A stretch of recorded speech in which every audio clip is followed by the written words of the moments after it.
The Selfish Path to Romance. Download Chapter 1 for free at drkenner.com. Luke, you have a question about your relationship?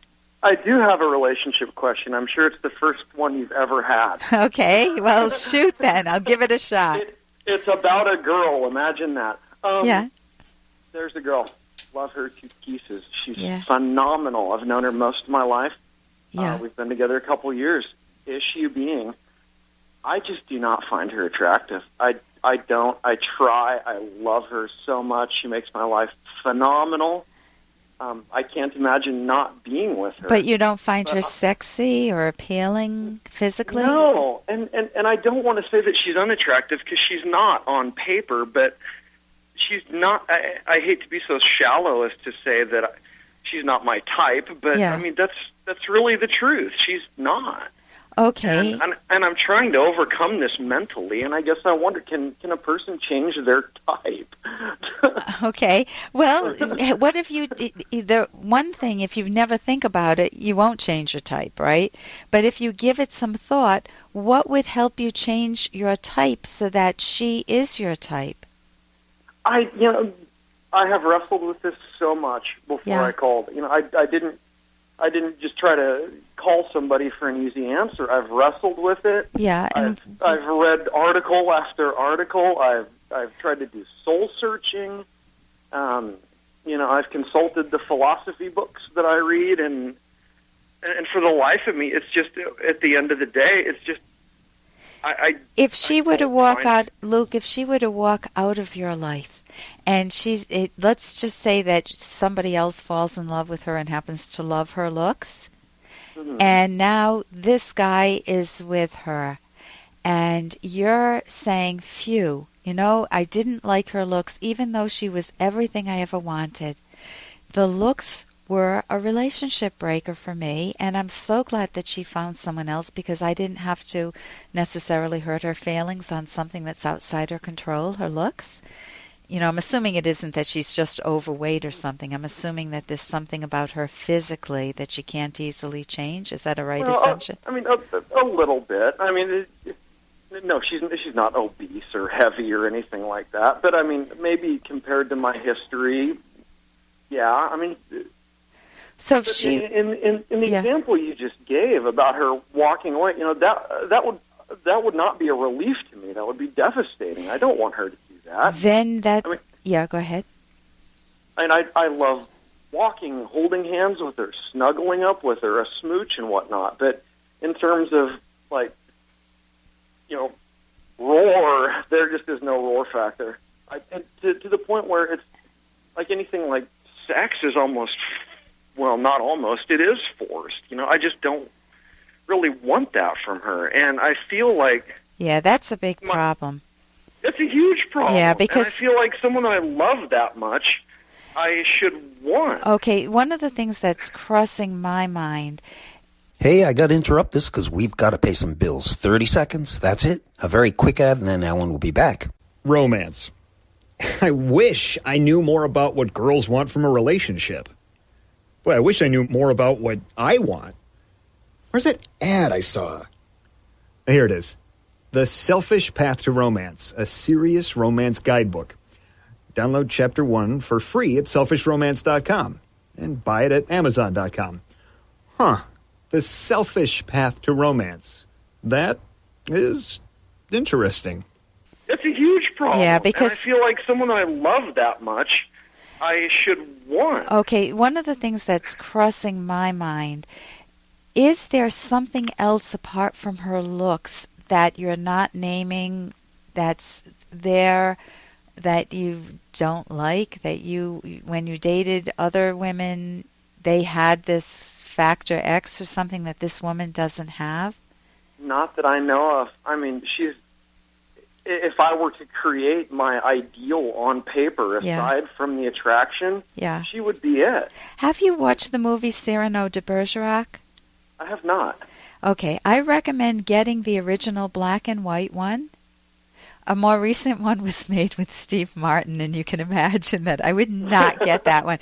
It's funny, yes, but it also the woman's beautiful, yes, but it also makes a mockery of Cyrano de Bergerac, the original, the classic.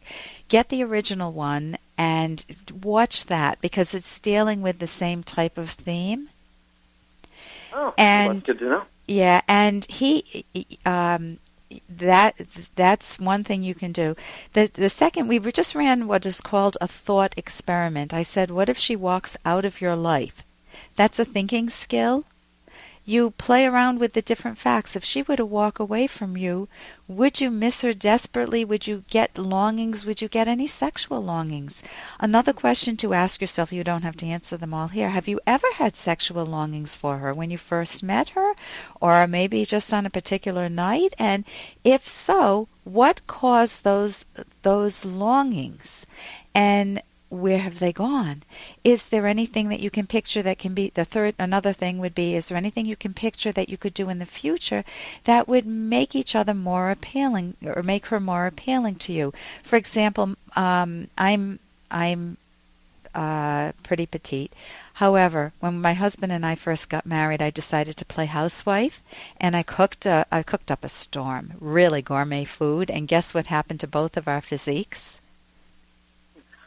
They deteriorated rapidly. Yeah. My husband put on 20 pounds in 1 year, and I was putting on weight around the midsection, and I wasn't pregnant. And so we both gently told each other, you're not looking as attractive, or I'm not feeling as attracted to you. I don't know how we did it back then. You can't say but I'm not feeling as attracted to you as, I feel more attracted to you when you were a bit slimmer. And that's painful. It's a delicate moment. But something my husband and I did made it fun and open, and neither of us felt good about our own bodies either. Maybe that was the situation. If my husband didn't like my face, that's a problem. I once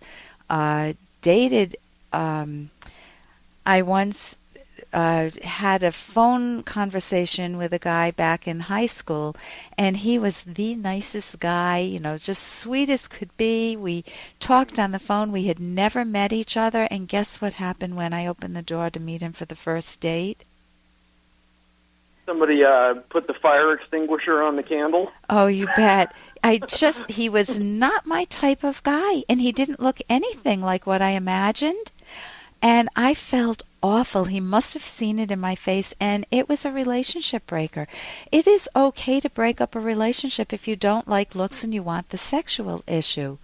You don't have to feel guilty. Of course, you want to deal with it delicately, but if you're very mixed, maybe you both can do something heroic together or something and see how you feel about her after that. Because sometimes when you have a good experience with each other, the looks kind of take a back seat, which is why I'm recommending Cyrano de Bergerac. And if I may ask, I don't know if this is a psychological or philosophical question, but I mean, I feel like, or I think I should say, that if a person loves someone as strongly as I do, that should be a source of desire. Yeah, you can love her, and it's also true you may not like her looks. And so, again, you want to, if you can see the character behind the looks and come to love that, then it works. If you can't, and you can get some help with this. If there's something going on with you sexually, maybe there are some hang-ups you have. I don't know you, obviously, but maybe there's some hang-ups that are there that, saying that her looks might just be a smokescreen. But I know something. If you can hold on, I'll talk to you during the break. For more Dr. Kenner podcast, go to drkenner.com and please listen to this ad. Here's an excerpt from The Selfish Path to Romance, the Serious Romance Guidebook by clinical psychologist Dr. Ellen Kenner and co-author Dr. Edwin Locke. So how does one actually go about understanding one's partner? Mainly through talking and everyday observation. Partners also communicate by touching, and for the more eloquent ones, by writing romantic letters or poems. Of course, saying that partners should communicate is not an original idea. It's in virtually every book on love ever written. But it is amazing how many couples have problems in this realm. Many partners don't make communication a conscious priority. Some feel their loved one should just know what they're thinking. Communication can be undermined by fear, and partners may lack communication skills. You can download Chapter 1 for free by going to drkenner.com. And you can buy The Selfish Path to Romance at amazon.com.